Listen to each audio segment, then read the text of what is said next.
এটাই তো আমাদের সব থেকে বেশি দুর্লভ। শরীর তো আমাদের সাথ দেয় না, তবে এই শরীরকে খাটিয়ে নিতে হবে। সংসারের জন্য যেমন আমরা শরীরকে খুব করে খাটিয়ে নিই সারাদিন, হরি কথা শোনার দিনেও আর কালকে তো রাত্রেবেলা আমাদেরকে কেউ বলবে না, এই জন্য আজকে রাত্রে একটু খাটিয়ে নিয়ে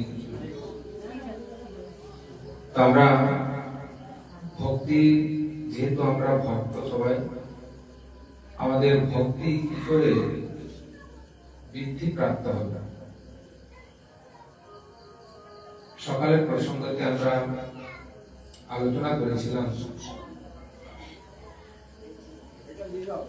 সাধকগণের পক্ষে যে স্থানগুলো ত্যাগ করা উচিত, তারা যেন সেই স্থানগুলোকে ত্যাগ করে।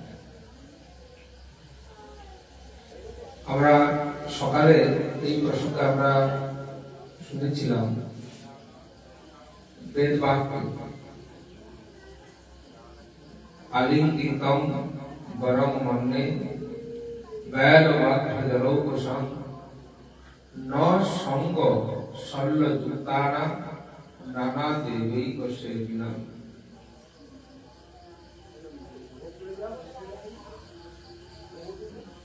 অন্যান্য যে সমস্ত দেবতাগণের উপাসক যারা বৈষ্ণব, তারা যেন ওই রকম নানা দেবীক সেবিনাম, যারা নানা দেব দেবীর সেবা করে, যারা বৈষ্ণব হয়, সেই সমস্ত ব্যক্তিগণের যেন সঙ্গ যেন না করে।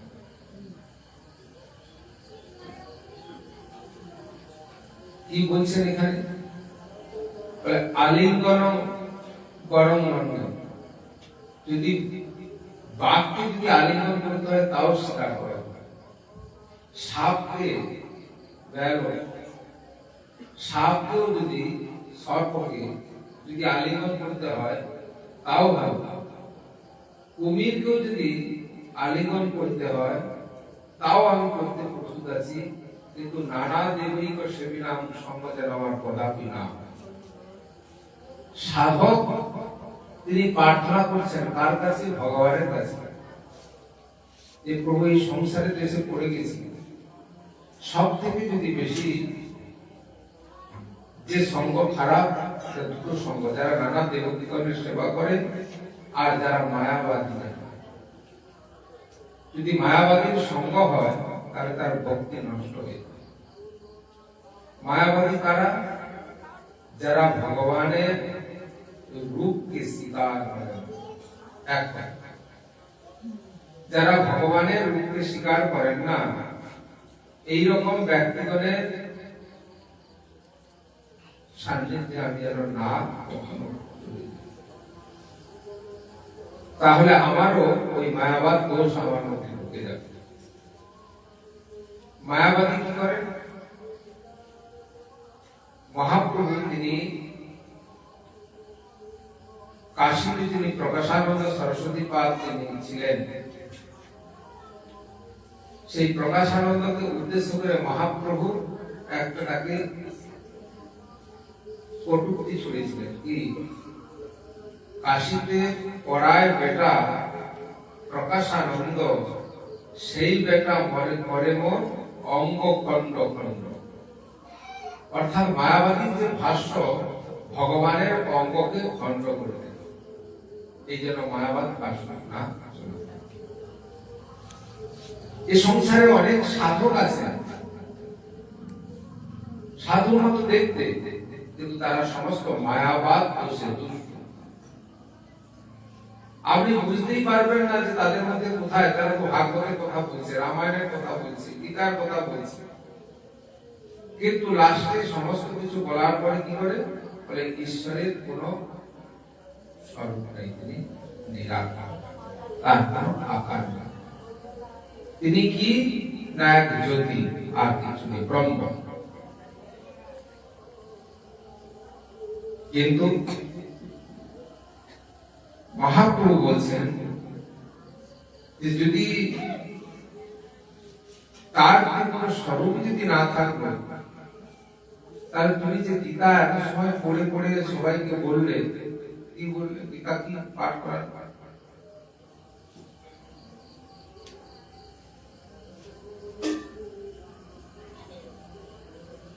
গীতাতে তিনি কি পড়াচ্ছেন? গীতা ভগবান স্বরূপের কথা কি বলছেন? সর্বতো অক্ষির অহং মুখম সর্বত্র শ্রুতি মে লোকে সপ্রতমা প্রেতিষ্ঠন্তি। আরে বোকা, তুই যে এখনই বলি আমার কোনো অঙ্গ নাই। আচ্ছা, যার অঙ্গ নেই তার কান থাকে। সর্বত্র শ্রুতি মে লোকে, তুই তো একটু আগে তো বলে গেলি। গীতা পাঠ করেছে, বেদ পড়ে গেছে, বেদ পড়ে গিয়ে তাহলে যখন ওই মায়াবাদ ব্যক্তি তিনি যখন গীতা পড়ছেন, ভাগবত বেদ পড়াচ্ছেন, কিন্তু ওখানে একশত পুত্রকে তিনি বসিয়েছেন সামনে, আর সামনে বসিয়ে তার পুত্রকে বলছে আমি সন্ন্যাস নেব। এবার আমি যখন সন্ন্যাস নেব, আমার এই যে রাজপাট, আমি প্রত্যেকের দায়িত্ব দিতে চাই। ছেলেরা তো খুব আনন্দ, বলে বাহ, বাবার জন্য আমি সংসারে ঠিক মতো কোন রকম কাজ করতে পারছি না, মানে আমার স্বেচ্ছাচারিতা বাবার জন্য ঠিক মতো আমি করতে পারছি না। গুরু যদি সন্ন্যাসটা নিয়ে চলে যায়, নবদ্বীপ ধাম চলে যায়, যা আছে আমি এখান থেকে ঠিক ঠিক ভাবে নিজের মতো করে খাওয়া দাওয়া পুরা একদম খুব চলবে। মা বাবা যখন কোথাও চলে যায়, আমরা কয়েকদিন জন্য যাচ্ছি নবদ্বীপ বেড়াতে, একটু সাবধানে থাকিস, ঘরটা করে হ্যাঁ কোনো চিন্তা করতে না, তোমরা 7 দিন না 15 দিন করে আসবে, লাগে টাকা পাঠিয়ে দেবো তোমাদের কাছে। তার মানে কি জানো, জানছেন যে এরা থাকলে অনেকটা অসুবিধা পায় আমাদের, আমাদের মতো স্বেচ্ছাচারী জীবনটাকে আমরা চালাতে পারবো। কারণ মা বাবা বলে এটা করিস না, ওটা করতে নেই, ওটা ধরিস না, ওটা ধরতে নেই, এই পুরোপুরি লোক নিয়ে বহু সমস্যা। আজকের পিতা যেরকম ঋষভ তার ছেলেদেরকে বলছে যে আমি সন্ন্যাস নেব, ছেলেদের মনে তো শুনে আনন্দ, বাবা সন্ন্যাস নিয়ে তার মানে আর এখানে ফিরে আসবে না, এত সব সম্পত্তি, তাহলে তো আমরা তো একদম বয়স একদম করলাম যা পারি তার কিছু। কিন্তু বাবা তখন বলছে সাবধান, বসো এখানে, আমি তোমাকে যে সম্পত্তি গুলো দিয়ে যাচ্ছি তাকে কোথায় ব্যবহার করবে আগে তাকে তোমাকে শুনিয়ে দিচ্ছি, শোনাও তোমরা। কি শোনাচ্ছেন ঈশ্বর তার পুত্রগণকে? যে আমি তোমাদের মধ্যে শ্রেষ্ঠ একজনকে ঠিক করেছি, তিনি হচ্ছেন ভরত মহারাজ, তিনি জ্যেষ্ঠ। আমি আশা করব তোমরা সবাই তার আনুগত্য করে থাকবে। পুত্রগণকে বলছেন, হে পুত্রগণ, এই যে সংসারে তোমরা যে এই দেহটা প্রাপ্ত হয়েছো, এই দেহটা কি জন্য প্রাপ্ত হয়েছে তোমরা একবার মনে করো। নায়ম দেহ দেহ আচা হিলো নিলোকে,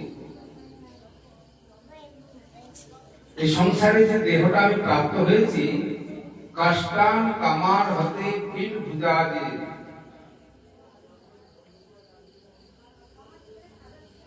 অনেক কষ্ট করে পয়সা ইনকাম করতে হবে বাবা। আর এই কষ্ট করে পয়সা ইনকাম করে তুমি যদি পাপগুলোকে কিনে এনে বাড়িতে খাও, তাহলে এটা দুটো হতে, এক হচ্ছে কি বাবার পয়সার অপব্যবহার হবে, আর কষ্ট করে যে পয়সাটা ইনকাম করেছো তার সেই পয়সা দিয়ে পাপ কিনে আনলে তাহলে তার জন্য তোমাকে আবার একবার শাস্তি দিতে হবে। খেতে তো হবে, কিন্তু কোন জিনিস খেতে হবে সেটা তোমাকে আগে জানতে লাগে। এমন কিছু জিনিস যদি আমি বাজারে সব জিনিস পাওয়া যায় বলে পয়সা দিলে কি সব ভালো জিনিস পাওয়া যায়? আর পয়সা দিলে যদি কোনো সব জিনিস পাওয়া যায়, সব জিনিস তোমার খাওয়ার জন্য না, এক একটা জিনিস এক এক রকম ব্যবহার জন্য। এখন বাজারে তো 20 কিলো পাওয়া যায়, তুমি যদি পয়সা পকেটে 20 কিনে এনে কে দিবে? তুমি নাকি তেলে খাও, দেখবে কেমন। পয়সা থাকলে সবকিছু এনে খাওয়া চলবে না, আর বাজারে সবকিছু পাওয়া যায় বলে পয়সা দিয়ে সবকিছু ভালো নয়, এটাকে বিচার করতে লাগবে কোনটা আমার প্রয়োজন। এক একটা কাজের জন্য এক একটা বস্তু বাজারে পাওয়া যায়, সেটা সেই কাজের জন্য সেটাকে সেই কাজে ব্যবহার করতে হবে। এই জন্য ছেলেদেরকে বলছেন, হে নায়ম দেহ দেহ ভাজা নিলোকে, হে পুত্রগণ, এই সংসারে যে সমস্ত দেহধারী মনুষ্যগণ তারা দেহকে প্রাপ্ত হয়েছেন, তাদের এই ইন্দ্রিয় তৃপ্তির জন্য এই দেহটা তারা প্রাপ্ত হও নাই তোমরা। আমরা কেউ এই দেহ ইন্দ্রিয় তৃপ্তির জন্য প্রাপ্ত হই নাই। নায়ম দেহ দেহভাজা নিলোকে। তাহলে কিসের জন্য এটা আমরা প্রাপ্ত হয়েছি? বলে যদি আমরা ইন্দ্রিয় সুভোগের জন্য যদি দেহ প্রাপ্ত হতাম, তাহলে মনুষ্য হওয়ার দরকার ছিল না, কুকুর আর শুকর হলেই হতো। ওখানে সমস্ত কিছু যেমন খুশি খাওয়া যায়, যেমন খুশি চলা যায়। তাহলে মনুষ্য রূপে যখন ভগবান আপনাকে এই সংসারে পাঠিয়েছে, এর মধ্যে কিছু না কিছু একটা স্পেশালিটি আছে। সেই স্পেশালিটিটা কি? দিব্য তপ পুত্রকা যেন সত্যম। এই পুত্রগণ, এই দেহটাকে আমরা যে প্রাপ্ত হয়েছি দিব্য তপ। শুধু তপের কথা এখানে বলে না, দিব্য তপের কথা কেন বলেন? তপস্যার কথা তো বলতে পারতেন। বলে তপস্যা এখানে অনেক লোক করে, গঙ্গা সাগরে গেলে অনেক তপস্যা দেখা যায়, তপস্যা দেখা যায়। ওই তপস্যার দ্বারা আসলে ভক্তি লাভ হয় না। ওই অনেক গঙ্গা সাগরে অনেক রকমের সাধু দেখা যায়, নেড়া নেড়ি দরবেশাই সখী ফেকি জাত গোসাই বহু রকম থাকবে। এর দ্বারা কিন্তু আসল বস্তুকে লাভ করা যায় না। এই জন্য এখানে শুধু তপস্যার কথা বলে নেই, অনেক তপস্বী আছে এখানে। তুমি দেখতে পাবে যারা ভক্ত, ভক্তের থেকে অনেক তপস্যা, কঠিন কঠিন তপস্যা করে। কেউ মাথা উপর দিকে একদম করে দাঁড়িয়ে থাকে, কেউ পা একদম উপর দিকে করে দাঁড়িয়ে থাকে। বিভিন্ন ভাবে বিভিন্ন মানুষ তপস্যা করে। কত না কত শরীরের কসরত করে একদম কঠিন থেকে কঠিন দেখে মনে হবে যেন বলে বাপ বাপ এরা কিরকম কি সাধক।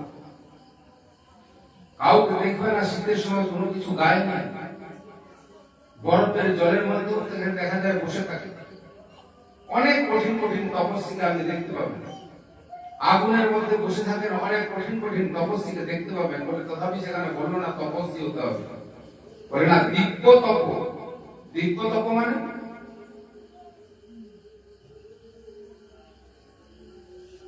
ভগবান গীতার মধ্যে বলেছেন যে আমার জন্মটাও দিব্য। সংসারে সবার জন্ম জন্ম, আর আমার জন্ম হচ্ছে দিব্য। দিব্য শব্দের অর্থ কি? অলৌকিক। জন্ম কর্ম চমে দিব্যম যো ব্যক্তি তত্ত্ব। আমার যে জন্ম আর কর্ম এটা হচ্ছে দিব্য। দিব্য মানে অলৌকিক। আর এখানে তপস্যার যে কথা বলছেন দিব্য তপ। দিব্য তপ মানে যে তপের দ্বারা আমি সন্তুষ্ট হই, ওই তপ। ওই কসরত খানার মতো যে কষ্ট যে স্বীকার করে নিজের শরীরকে পোষানো, এর দ্বারা আমি সন্তুষ্ট হই না। ভগবানের দ্বারা সন্তুষ্ট হন না। এই প্রসঙ্গে তিনি উদ্ধবকে আবার বলেছেন শ্রীমদ ভাগবতে 11 স্কন্ধের মধ্যে, উদ্ধব, এই সংসারে যারা অনেক প্রকার তপস্যী আছে, এই সমস্ত তপের দ্বারা, এই সমস্ত দ্বারা আমি সন্তুষ্ট হই না।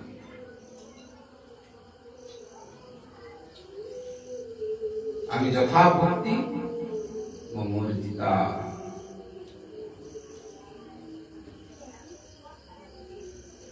ভক্তির দ্বারা ন সাধয়তি মাং যোগ। উদ্ধবকে বলে দিচ্ছেন ভগবান, ন সাধয়তি মাং যোগ। আমি ওই সাধনার দ্বারা, যোগের দ্বারা, ন সাধা অধিক জ্ঞানের দ্বারা, ত্যাগের দ্বারা, তপস্যার দ্বারা আমি সন্তুষ্ট হই না। তাহলে কার দ্বারা বলে যথা ভক্তি মমর্জিতা, ভক্তির দ্বারা আমি শুনতে। এখন ভক্তি কি? আমরা প্রত্যেকটা সময় আমরা ভক্তি কথা ব্যবহার করি, যে ভক্তি হচ্ছে ভগবানের কাছে তাড়াতাড়ি পৌঁছানো যায়। তাহলে সেই ভক্তি কি? ভজ ধাতু থেকে ভক্তি শব্দ নিষ্পন্ন। ভজ ধাতু শব্দের অর্থ হচ্ছে সেবা। সেবাটা কি? ভক্তি কাকে বলে? ভক্তিনাথ ঠাকুর তিনি বলেছেন, ঋষিকে গোবিন্দ সেবা না পুজিবে দেবী দেবা, ইহ ভক্তি পরম কারণ। ভক্তি তখনই হবে যখন কেউ কোন রকম দেব দেবী, প্রথমে বলেছিলাম যে নানা দেবী সেবী না, নানা দেবতাগণের সেবা করবে, তাকে ভক্তি যাজন হয় না। ভক্তি শব্দ একমাত্র ভগবানের জন্য রিজার্ভ। এই যে ঋষিকে গোবিন্দ সেবা না পুজিবে দেবী দেবা, ইহ ভক্তি পরম কারণ। ভক্তি কি? ঋষিকেশ ঋষিকেন সেবনম ভক্তি উচ্যতে। ঋষি শব্দের অর্থ হচ্ছে ইন্দ্রিয়। এই প্রাকৃত ইন্দ্রিয়ের দ্বারা ঋষিকে যিনি অপ্রাকৃত ইন্দ্রিয়ের, যে সমস্ত ইন্দ্রিয়ের যিনি মূল মালিক, যখন আপনার এই ইন্দ্রিয় মূল মালিক অর্থাৎ এই প্রাকৃত ইন্দ্রিয়ের দ্বারা এই ইন্দ্রিয়ের মূল মালিককে যখন সেবা হয়, তখনই ওটা হচ্ছে ভক্তি।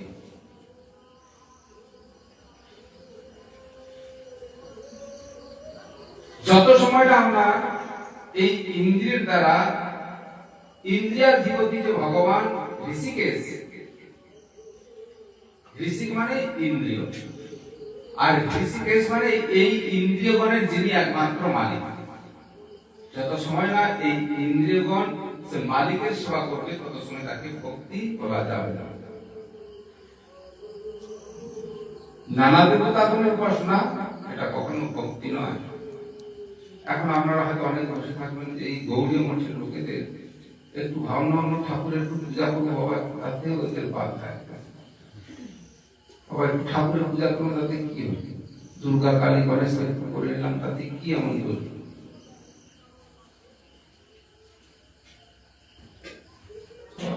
দোষ কোথায় জানেন? ভগবান বলছে দেখো এইটুকু পরমায়ু পেয়েছি, তুই যদি ওই দলকে ভালোবাসিস আর এক দল রাগ করেন, আবার ওই দলকে ভালোবাসলে আর এক দল রাগ করেন, আবার এক দলকে ভালোবাসলে আর এক দল রাগ করেন, তাহলে এখন এখানে তো 100টা দল আছে, এখন কোন দলকে তুই সন্তুষ্ট করবি? বলে এই জন্য তোকে কোনো দলকে সন্তুষ্ট করতে হবে না, আমি হচ্ছি সব থেকে, সমস্ত দলের মালিক হচ্ছি আমি, ওই জন্য আমাকে সন্তুষ্ট কর, আমি হচ্ছি হরে কৃষ্ণ। কোন দলকে আর সন্তুষ্ট করতে লাগবে না। যদি হরে কৃষ্ণকে যদি সন্তুষ্ট করে, তাহলে ওই সমস্ত যে দল আছে তখন ওরা বলবে না হরে কৃষ্ণ দলের লোককে ছেড়ে, না হলে এখন ভগবান এখন পিটাই দিল। যেমন ওই নারায়ণের দুধগণ এসে জমদূতগণকে পিটান, কেন পিটালো তাকে? ও নারায়ণ নারায়ণ বলছে, তাই তাকে ধরতে এসছে। বলে খবরদার, যে নারায়ণ নারায়ণ করে খবরদার ধরবে না, পাপ করুক চাই যাই করে, নারায়ণের লোক।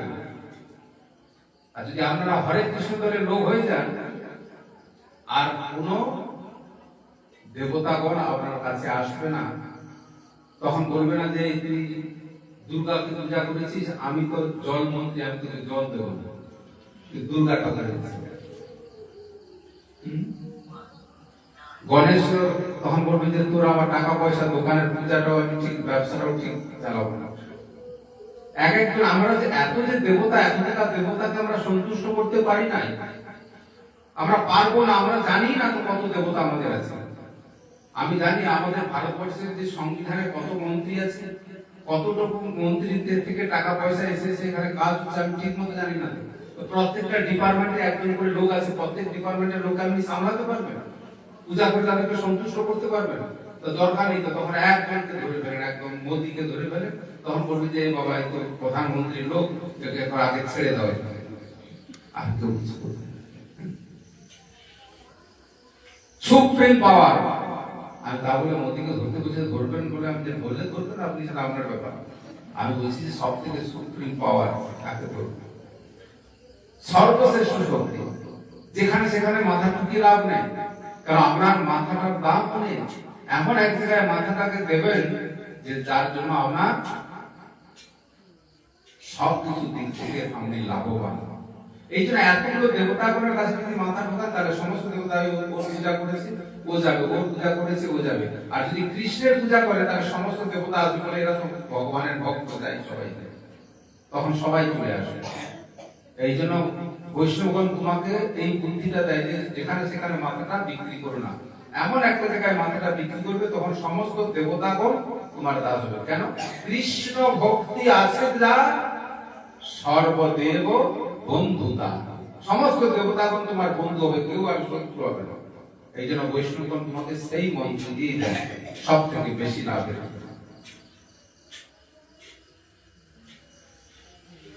সেই জন্য কথা বলতে ইচ্ছে করছে, কিন্তু আমি বলবো না, আমি বন্ধ করে দেবো। আরে না, সবাই বলিস না।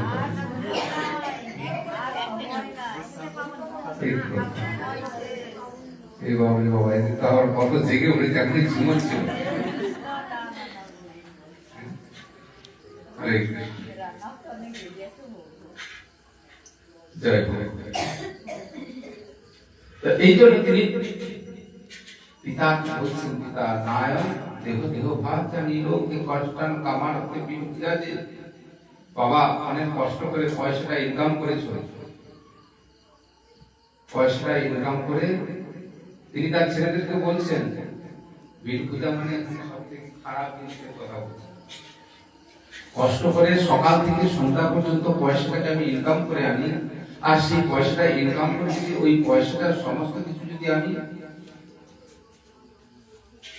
মদ শেষ করে দিলাম, তাহলে আমার কি লাভ হলো? ঋষভদেব তার পুত্রদেরকে বলছেন যে তুমি সমস্ত কিছু প্রাপ্ত খেলে আর আনলে, এনে তুমি যখন তোমার এই সমস্ত কিছু খেলে উল্টো পাল্টা জিনিস করে, তাহলে তোমার পয়সাটা কোথায় কাজে? বাজে কাজে ব্যবহার হবে না, এটা করা যাবে না। এই মনুষ্যগণের একমাত্র মনুষ্যগণকে তার এই যে ভক্তি দিব্য, এটাকে তাকে প্রাপ্ত হতে, অর্থাৎ এই তপস্যা, দিব্য তপস্যা করতে হবে। যেই তপস্যার দ্বারা ভগবান তিনি সন্তুষ্ট হন, তাকে বলছে দিব্য তপস্যা।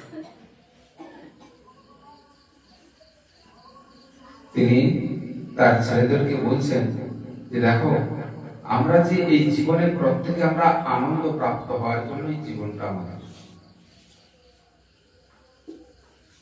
আমাদের এই আনন্দের শাশ্বত আনন্দকে আমরা প্রাপ্ত হওয়ার জন্য আমরা চেষ্টা করছি, কিন্তু আমরা সেই আনন্দকে প্রাপ্ত না হয়ে আমরা কেন কষ্ট কেন প্রাপ্ত হচ্ছে? এই কষ্টের একমাত্র কারণ হচ্ছে কি না, আমার এই জীবনটাকে আমি পশুর মতো করে জীবনটা কাটাচ্ছি, পশুর মতো।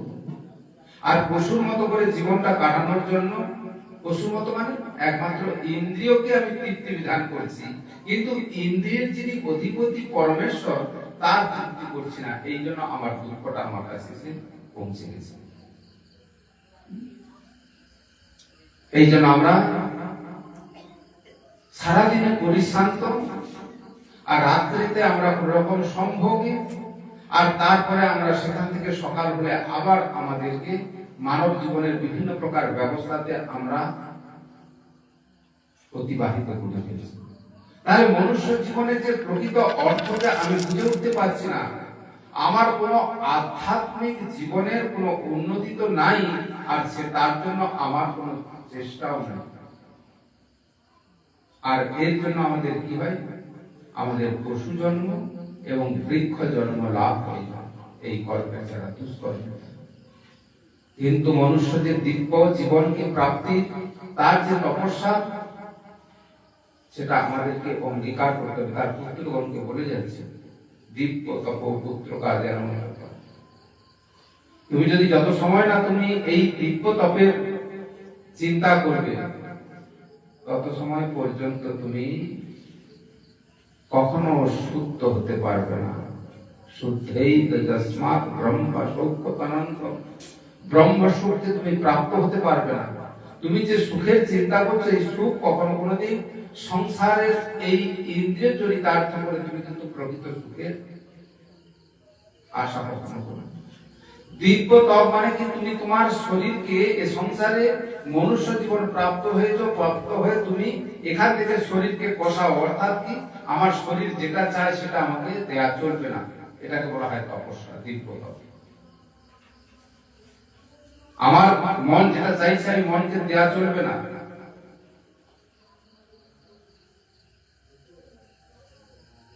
আমার মন যেটা চায় সেটা যদি আমি দিই, তাহলে আমার মনটা বসবে না।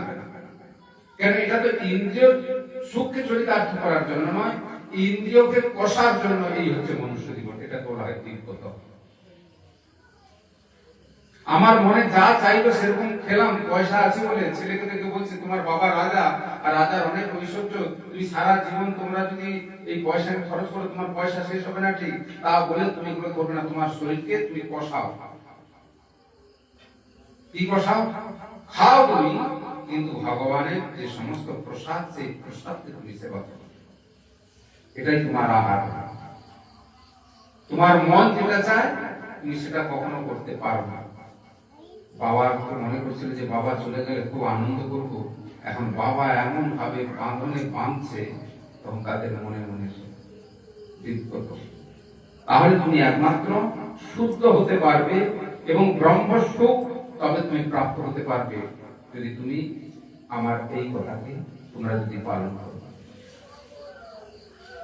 তারপরে শ্লোকে বলছেন ঋষভ দেবতার পুত্রদেরকে, দেখো এই সংসারে দুটো দ্বার, দুটো স্থান, একটা হচ্ছে মুক্তি আর একটা হচ্ছে নরক। এক হচ্ছে মুক্তির দ্বার আর একটা হচ্ছে নরকের দ্বার। এই দুটো দ্বারের যদি তোমরা যদি এই অমেধ্য কুমেধ্য দিকে চলে যাও, তাহলে তুমি নরকের দ্বারে চলে যাবে। আর তোমরা যদি মুক্তি চাও, সেটার রাস্তা আছে। তখন তিনি বলেছেন মহৎসেবাদার মুক্তি, হে পুত্রগণ, যদি তোমরা মুক্তি চাও, মুক্তির দ্বারে যেতে চাইলে তাহলে তোমাকে কি করতে বলছে? মহৎ সেবাদার, মহৎ ব্যক্তিগণের সেবা করতে হবে। মহৎ ব্যক্তিগণ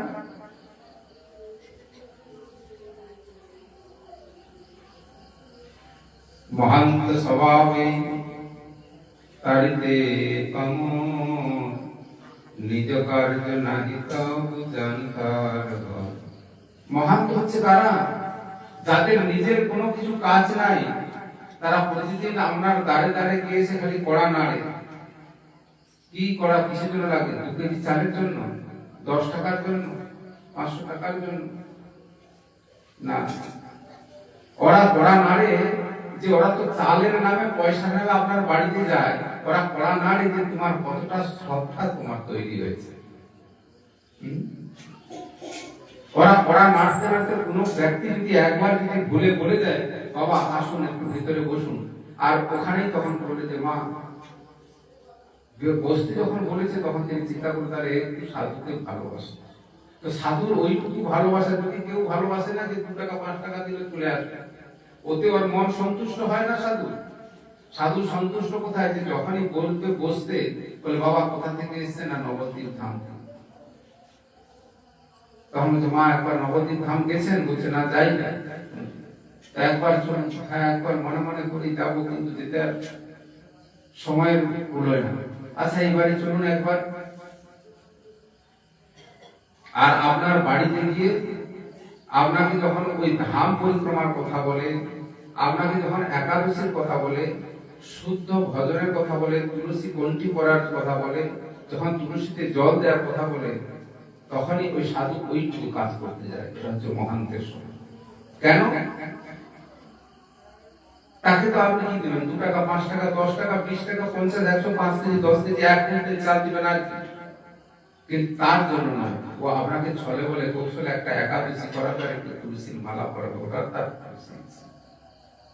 কেন? যে কমসে কম ওইটা যদি আবার বেলটা যদি লাগিয়ে দিই, তাহলে ওকে আর নরকে যেতে হবে না। ওই কাজটা করার জন্য সাধুরা চায়, এটাকে ওকে মহান ফসল। এই জন্য সেখানে বলছে মহৎ সেবা তার মহৎ। ওই রকম সাধু যদি তুমি কখনো প্রাপ্ত হয়ে যাও, যে তোমার নরকে যাওয়ার রাস্তাটা বন্ধ করার জন্য চেষ্টা করছে, ওই মহান লোককে তুমি সেবা করো, তাহলে তোমার কি হবে? বলে দ্বার বিমুক্ত, তুমি মুক্তির দ্বারে তুমি পৌঁছে, অর্থাৎ ভগবানের যে গেটে তুমি পৌঁছে যাবে। আর ভগবানের গেটে যখন পৌঁছে যাবে, সাধু যখন, যে সাধু এই কাজ করেছে ওই গেটে, তখন সেই থাকবে। বলে তোমাকে তো আমি সব ব্যবস্থা করে দিলাম, তুমি আসো, আমি যাচ্ছি, ওই গেটে আমি আছি।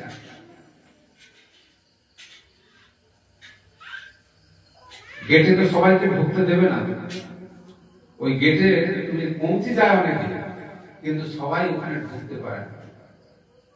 মানুষ তার নিজস্ব সাধনার দ্বারা ওই গেটে পৌঁছে যায়, কিন্তু এই মহৎ সেবা না হওয়ার জন্য ওই গেটের কাছে আটকে থাকে। মহৎ সেবা মানে কি করে না, যে পরিচিতি একটা ব্যক্তি লাগে। আপনি যখন অফিসে যাবেন, আপনি অফিসে কি কত না কত ঘুরছেন, কিন্তু আপনার কাজ হচ্ছে না, কিন্তু কোনো পরিচিতি ব্যক্তিকে যদি আপনি পেয়ে যান, আর ওই পরিচিতির সঙ্গে যদি অফিসের পরিচয় থাকে, তখন বলছে কি ব্যাপার দাদা আপনি? বলে আমার একটা কাজ হচ্ছে, 1 মাস ধরে ঘুরছি বাবা, কিছুতেই কাজটা হচ্ছে না। কি হয়েছে? তখন ওটা দেখলো কাগজটা, বলে এইটুকু ব্যাপার, আচ্ছা আমি দাঁড়ানো করে দিচ্ছি। তখন ওই ওকে নিয়ে গেল, যেই অফিসের লোকটাকে বারবার ঘোরাচ্ছে, আজ হবে না, কাল যাও, পরশু যাও, পরশু আসো, এই করে করে ঘোরাচ্ছে, ওই বাকি বলছে, বলে দাদা আমার লোক, আমাদের একদম পরিচিতি, নিজেদের একটু দাদা একটু তাহলে দেখুন। ও আচ্ছা তোমার পরিচিতি? তখন যে এতদিন 1 মাস ঘোরাচ্ছে, সে ওই দিনই কাজটা করে দিল। সাধু হচ্ছে তার সঙ্গে পরিচিতি। আপনি আপনার নিজস্ব সাধনের দ্বারা কখনো ওখানে পৌঁছাতে পারেন, কিন্তু সাধুর সঙ্গে মহৎ সেবা যদি আপনার না থাকে, তো সাধু ওখানে আপনাকে গেটের মধ্যে ধাক্কা দেবে। কাকে ধাক্কা দেবে? ওই গেটে যে সমস্ত আছে, কারা থাকে না, এবার ভগবানের নিজজনগণ থাকে। আর ভগবানের নিজজনের কাছে কি করবে? সুপারিশ করবে আপনার হয়ে, সুপারিশ করবে যে আমি একে চিনি, দীর্ঘদিন ধরে একটু একাদশী প্রচলিত করেছে, সব নিয়ম কানুন পালন করেছে, এইখানে যাওয়ার কথা বলছে, ঠিক আছে তুমি বলছো, তাহলে ঠিক আছে। আর অনেক লোক আছে, তারা বলে দাদা আমার হয়ে করতে, বলে না না, যারা মহৎ সেবা করেছে তাদের জন্য। সাধু সেবা যদি না হয়, তাহলে এই জায়গাটা পৌঁছানো যায় না। মহৎ সেবা তার মহৎমুক্তে জসিতাম সঙ্গী সঙ্গম। ছেলেদেরকে বলছে বাবার পয়সা আছে বলে তোমরা আজে বাজে করতে, জসিত সঙ্গতে চলে যাবে, যেখানে সেখানে উল্টো করে পাল্টা করে খরচ করবে। আমার পয়সা আছে বলে আমি যেমন খুশি বকখালিতে গিয়ে উল্টো পাল্টা খাবো আর উল্টো পাল্টা করবো আমার অর্থকে, তা চলবে না। সাবধান, ছেলেদেরকে বলছে জসিত সেবাদার মহাবিমুক্তে, তার জসিতা সঙ্গী সঙ্গম স্তম্ভদ্বার, এটা নরকের দ্বার। ছেলেদের বলছে খবরদার যাবে না, মহান্তস্তে সমচিত্তা প্রশান্তা। আমি যে সাধুগণের কথা বলছি, সেই সাধুগণের সেবা করে। সেই সাধুগণের কি বলে? সেই সাধুগণের সংজ্ঞা এখানে দিয়ে দিয়েছেন, যে মহাত্মা, সে মহাত্মার কি গুণ থাকবে? বলছে সমচিত্তা, সবার প্রতি সমদৃষ্টি সম্পন্ন। আর কি থাকবে? যে সমস্ত প্রাণীগণকে সদ্ভাব, প্রশান্ত আত্মা, অর্থাৎ ব্রহ্ম ভগবানের সম্বন্ধে তার সঙ্গে একমাত্র ধারণা, আর কিছু না। যিনি ভগবানকে হৃদয়ে ধারণ করেছেন, প্রশান্ত আত্মা, শান্ত নয়, প্রশান্ত। যে কোনো ব্যক্তি সেখানে গেলে তিনিও শান্তিটা প্রাপ্ত হন। যার কাছে গেলে কোন জীব শান্তি প্রাপ্ত হন, সেই ব্যক্তি হচ্ছে প্রশান্ত আত্মা। সবার কাছে সবার যেতে ভালো লাগে না। এমন একজন আছে, তার কাছে গিয়ে বসে গল্প করতে ভালো লাগে, আবার একজনের কাছে বলে বাবা দত্ত হতো, যেতেই চায় না, বলে না। আর সাধু হচ্ছে প্রশান্ত আত্মা, এবং তিনি কি বলছেন? ক্রোধহীন, সুহৃদ, প্রত্যেক প্রাণীর একমাত্র তিনি শুভ চিন্তক, তিনি হচ্ছেন মহৎ ব্যক্তি। তাহলে কি বলেন কোন কোন গুণ থাকতে হবে সেখানে? বলে একমাত্র মহাত্মা হচ্ছে সমচিত্তা, প্রশান্তা, বিবর্ণ, সুহিত,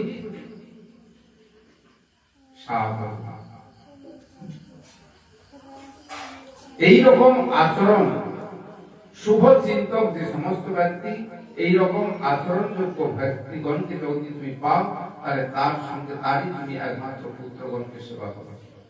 ঋষভদেব অনেক উপদেশ দিয়েছে, আরো উপদেশ আছে, আজকের এই দুটো শ্লোকের মধ্যে রাখলাম। মহৎ সেবা তার মহ, অর্থাৎ তিনি তার পুত্রদের বলছেন, জীবনে যদি তুমি মুক্তির দ্বারে অর্থাৎ ভগবানকে প্রাপ্ত হতে চাও, তাহলে মহৎ ব্যক্তিগণের সেবা করো। এটা মহারাজ এখানে রাখেন, ভক্তদেরকে তাড়াতাড়ি ব্যবস্থা করেন। তো আপনার আদেশের জন্য আমি বসে আছি, সারা জন্য বাঞ্ছা করেন শুরু করছি পরিতানাম পাওয়া খুব কষ্ট, অনেক সবাই পরিশ্রম করে এসছে, তো আমাদের আমি ভারী কথা বলছি কিন্তু কষ্ট হচ্ছে, সবার পা ব্যথা, তো ওইটাই আমার মন ব্যথা হচ্ছে। তাড়াতাড়ি একটু সেবার ব্যবস্থা করে দিন, সবাইকে একটু বিশ্রাম দিলে আবার কালকে সবার অনেকেরই পরিশ্রম করো, আবার সারাদিন কালকে সেবা আছে সবার।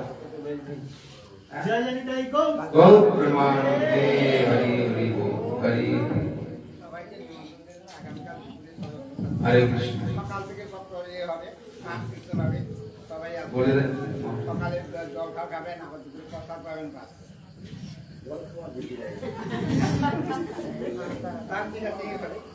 সবাই আসবেন সকালে। সকালে এখানে পাঠ কীর্তন করা হবে, তারপরে দুপুরে প্রসাদ পেয়ে যাওয়া হবে।